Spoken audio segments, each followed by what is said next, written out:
Welcome to Bring Women Back to Work podcast, the space where ambition meets possibility.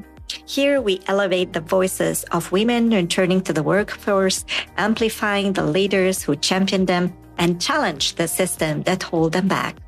Each episode brings honest stories, experts' insights, and actionable strategies that empower women to step boldly into their next chapter with confidence, clarity, and community.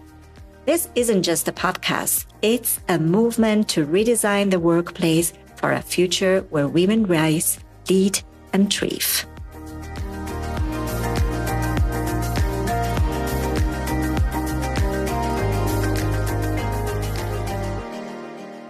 Hi, everyone, and welcome to the Bring Women Back to Work podcast.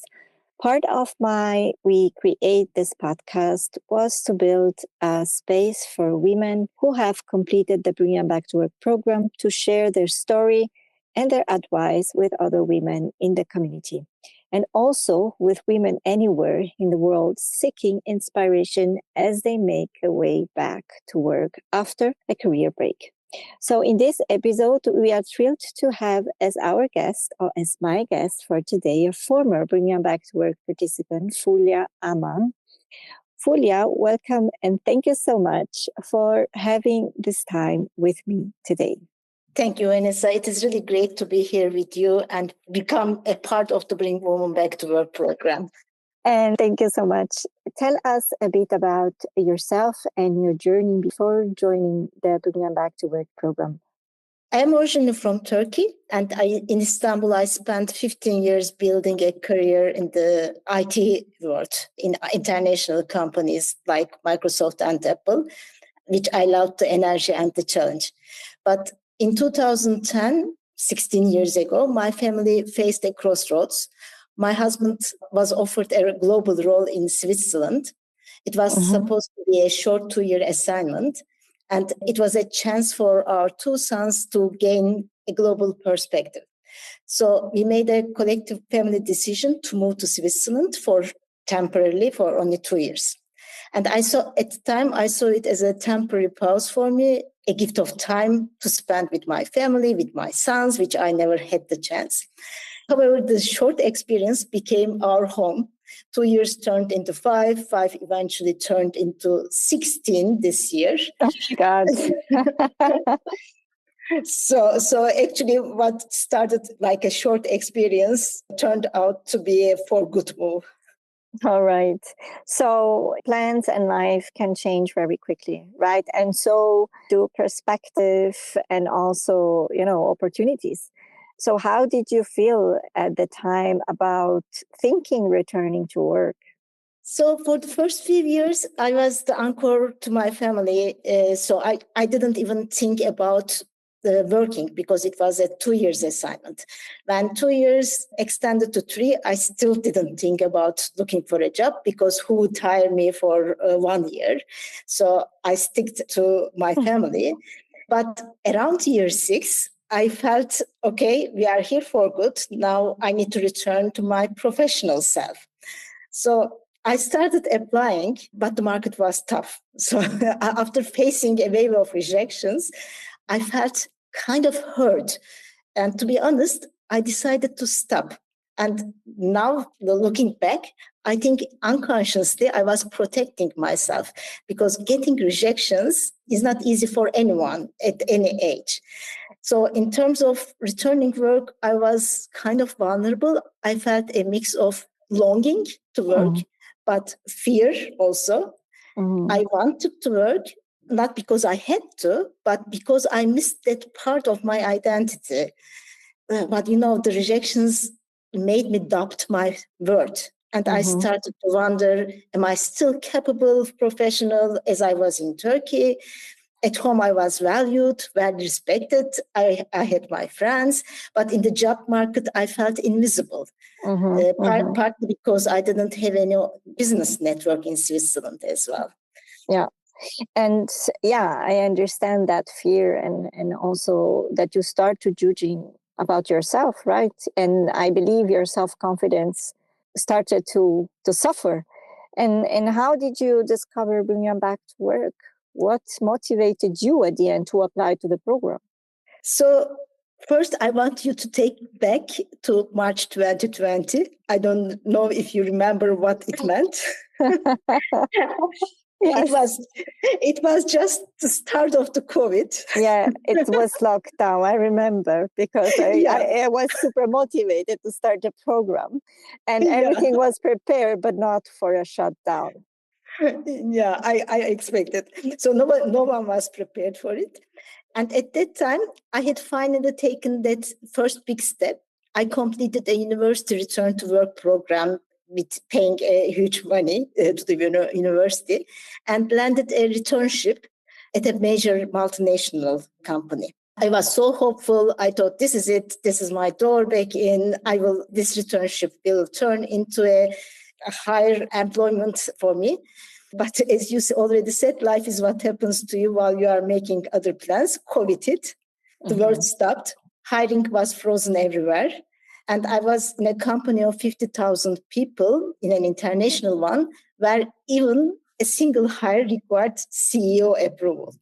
So my contract for the returnship was already ending. It was only 1 month left, and the uncertainty was heavy. I wasn't sure what is going to happen.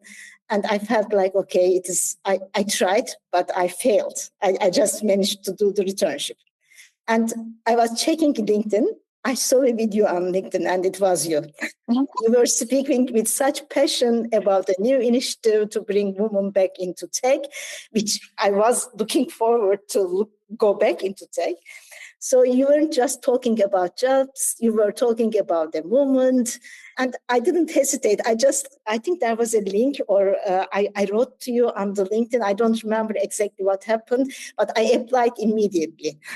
That's really great. And and because we were locked down, I did those videos from my home. So it was in my own cozy space where I started to record those videos with the boys around me in the back and so on. It on one hand, it was very authentic, but on the other hand, it was very scary.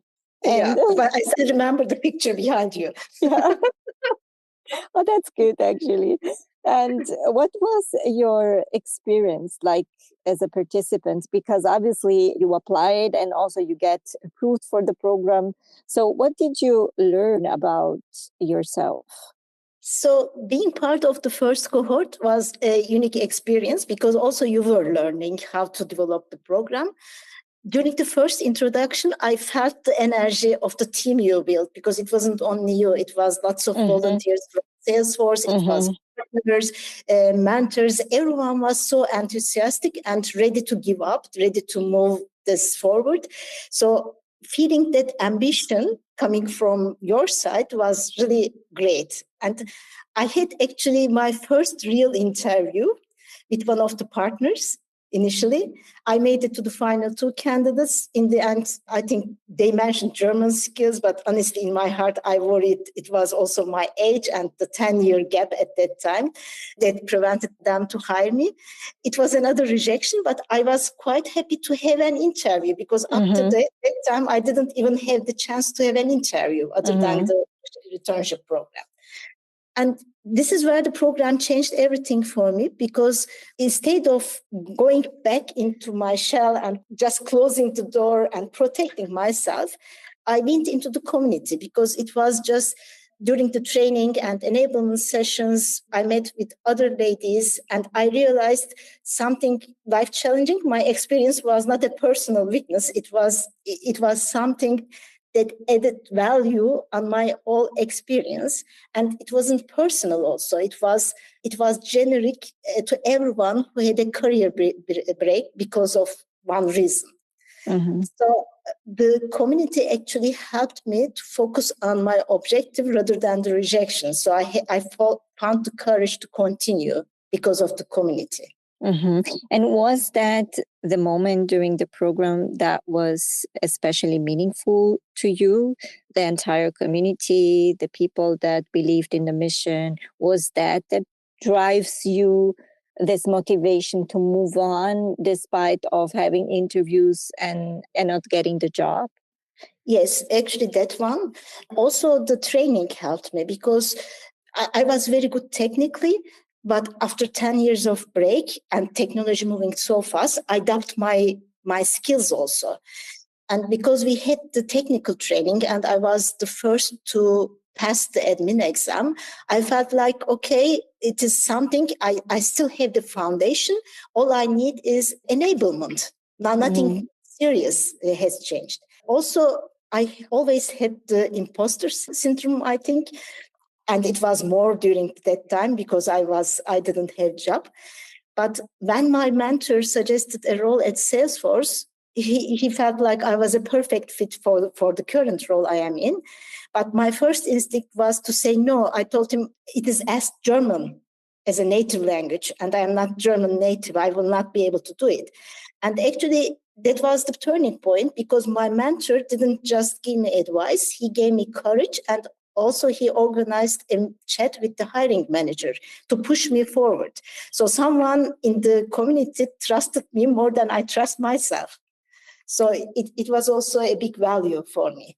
And this is a very good advice, right? Because if there is people outside that believes more in yourself, that yourself, don't question, right? Don't question this point. Just go for it and be grateful for somebody that believes in you and supports your growth, right? And we are talking about the job at Salesforce that you got. Can you elaborate a bit on this? So I started working as a senior solution engineer. So before you have this interview that has been pushed or supported by your mentor, and then you did everything, right? Because it's quite challenging, the interviews at Salesforce. You have to do also a presentation and all of that. So you went all of this, right? Yes, of course. I had the chat with the hiring manager, and she said that please apply to the role. So I applied to the role. I went through the interview process. I had a panel with 5 people from Salesforce. I prepared the presentation for the panel, prepared the demo environment, which also bringing women back to work also helped me because since I did the admin training, I knew quite a lot about Salesforce environment, and I was able to build the demo within 1 week. And I was able to show the value of Salesforce during the panel. So I went through the whole hiring process, and I got support during that hiring process from my mentor and from everyone around me to prepare myself. Great. And then finally you got the job, right? Yes. Finally you got the job, and now it's like 5 years in the job. I just celebrated the 5th year anniversary. Yeah, I saw that. That's amazing. That's really cool. And one more time, again, right, to the listener, to the women going through the same challenge right now or thinking about going back to work, when there is an application and you are not meeting all the criteria, like Fulya, all questioning, I cannot speak fluent German, I have not this and that. So let's learn from our male colleagues, right? Because men apply already when they reach the 60% of the requirements, while women tend to apply just when the requirements are 100% met, which this is another example that this is not, this is in our mind. This is our mindset thing. Because Fulya also get the job, even she didn't met 100% of the requirements. Sometimes the requirements are very awkward, right? So you have to be 20 and 100 years of experience and so on. So you have to be more trustful about your capabilities, about your skills, and also try, even if you are not meeting the 100% requirements. I just wanted to say that because there are many listeners here, there are many women going back to work or having the same fear of applications and applying for a job that they are not meeting 100% of the requirements. So this is not a reality. You agree with me, right? Yes, that this was also a learning for you. So yes, it is a learning for me. I still need to struggle and push myself to move forward because I still have that. I still read all the requirements for a job. And if I don't fulfill everything, I hesitate to apply. But we need to push ourselves to go above and beyond. Exactly. And what were some of the challenges you faced as you re-enter the workforce, and how did you overcome them? Because you said you had a break finally of 10 years, then going to back to tech, and it's an industry that evolves very quickly. So how was that for you? So one of the biggest challenges was the imposter syndrome. And I will say I haven't cured it. I think it is not curable, but I learned to use it. It's not curable. It's nice. That gives a lot of hope around. Yeah. Yeah. But you can learn how to use it, because instead of letting it to stop me, I let it to push me to be better, to be more prepared, and to strive for excellence. Sometimes I go above and beyond, not even unnecessary above, but it is my field now. So I learned how to use it to be an advantage. Also, another challenge was the gap, because the gap I had was 10 years, and it is not a short time, especially in technology. If you think that now we are changing almost every day, a new announcement is happening. In tech, it is really easy to be behind or outdated. But after my 5 years back at Salesforce, I see it a little bit differently, because the foundation you have is there. Even if the technology is changing, you still have the foundation. And all you need is a short enablement, short upskilling session to bring you to the right stage where the technology is today. So we should never stop. And that is what I like also. I was pressure testing my resilience, my multitasking, and my perspective when I came back, because I need to catch up quite a lot joining Salesforce. But it also helped me to stimulate my conscience, my knowledge, and I liked it. So I remember I was working quite a long time during the evenings as well, and I was sometimes complaining that I was tired, but then I was saying that, but I like it. So I'm not complaining because I'm working. I'm just complaining that I am tired because I like to work and I like to learn. And this brings me actually to the next point. So it's delight for me to say that you are one of my colleagues at Salesforce. So tell us about your career since completing the program. So you told already, yeah, it's a challenge. You had to ramp up very quickly and so on. But how is your life now? How did you find your job? What are you doing right now at Salesforce? So first of all, it's a delight for me to work with you. To think that I started by watching your video on LinkedIn. Now we are colleagues. It is a very special feeling for me. Thank you. And after the program, I joined Salesforce as a senior solution engineer. And I got promotion in between 2 years ago to a lead solution engineer. Yeah, that's true. That's true. That's fantastic. Also, this is amazing to see how all these participants evolve over time, right? Where they are today, the promotions, the leads that they take over, the leadership. And you are one of those examples. So go ahead. Yeah. So in my role, I help our customers navigate their own digital transformations. And I like my job because with each customer, I learn their challenges. I help them to transform. And it is a beautiful irony also, because I spent years navigating my own personal transformation. And now I use the same resilience and same perspective to help businesses solve their most complex problems. So every day for me is a mix of deep technology, but not only technology, also a human connection, understanding the business context. So that makes it a perfect match for me. And when I reached this 5-year milestone, actually, I stopped for a while and I looked what I achieved. There is a saying which I like quite: you cannot stop the waves, but you can learn to surf. And when I look behind, first of all, in technology, the only constant is the change. So you need to focus on moving with the wave rather than fighting against the wave. So you need to continuously change. You need to adapt fast. You need to be curious and navigate new innovations every single day. It is getting more and more currently with the AI, especially.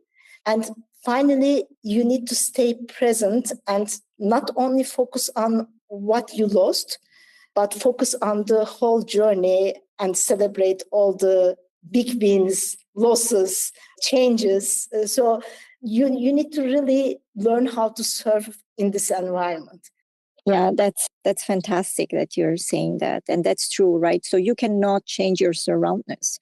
You can just change the way you react to those surroundings, right? And we know that from neuroscience perspective that whatever happens to us, it's, let's say, 10% of the things that we cannot change, but 80% or 90% even is what we do with it. So this is super important. And thank you for pointing that out. And what advice would you give to other women who are in the program or who want to return to work and are really in the think of it space and need some courage and some advice? The first one would be never give up. I know how much the rejections hurt, but with every rejection, we need to remember just one thing. We don't need 100 approvals or 100 people saying yes to us. We only need one. So when you find that one area or one place that says, okay, which approves you, you find where you truly belong, then all the rejections are forgotten. So never give up until you find that one place. The second is actually find your tribe or community, because nothing is meaningful in isolation. So like Bring Women Back to Work or any other program, you need to find your tribe that understands your value, that you can relate yourself with them, and you can help each other to move to a better place. So that exchange helps a lot. And finally, use your support systems, whether it is your family, your mentors, your colleagues. Never be afraid to ask for help. I used to think asking for help was a sign that I wasn't ready, I wasn't knowledgeable about. But now I know that it is the ultimate sign of professional maturity, actually, to say something that, okay, I don't know, can you help me? And everyone is quite eager to help you. Mm-hmm. Mm-hmm. Yeah, and through the program, you know, right? So you have your mentor, you have a coach, you have your network. That's super important to carry your vision, to lift you up. And I mean, one of the successes of the program, and I think you can confirm that, is really the community and the people we are surrounded with. And well, we are at the end almost of our podcast. And my last question will be, is there a mantra or a message that resonates with you that you wish to leave within our community? I am the hometown of Rumi from Konya, and his mantras always resonate well with me. And there is one that is very special. He said that as you start to walk on the way appears. Mm-hmm. For a long time, I didn't start because I couldn't see the whole path, but you would never be able to see the whole path. So you need to take the first step, and then the road reveals itself. You just need the courage to start walking. Mm-hmm. Yes, thank you. That's really true. And I think, most importantly, it's the mindset, right? You have to have a mindset of positivity. You have to make the mindset that, trust the process. It will be good. It's just, if I would have questioned all the fears when I built this program, Fulya, we will not be here today, right? Because there were so many uncertainties, starting with the program in the pandemic. So this is this is one of the testimony that I believe we have. Just, if you have the ability and the energy to start. Let's see where this is going to bring you. Yeah, if you didn't start, then we wouldn't be here right now. Exactly, all together. So thank you so much, Fulya, for joining us and me in this podcast. Thank you for inspiring me once again with your story. And I look very forward to continue accompany your growth and your journey via a coffee chat in the office or through digital and social media. So thank you for your time and all the best for your future. Yeah, thank you, Vanessa, from my side as well. Thank you to you and to all volunteers, all partners supporting this program. because you haven't just built a program, you built a bridge for women like me to cross back into our own lives, to prove our value again, that we are worth working and we can just do it. You didn't see only the gap in our resumes, but you saw that we can do it. And I think in 5 years, you touched so many lives, brought so many changes in those lives. Thank you for believing us. Thank you for participating and for believing in yourself as well. Thank you, Fulya. Take care. Bye-bye. Thank you. Bye.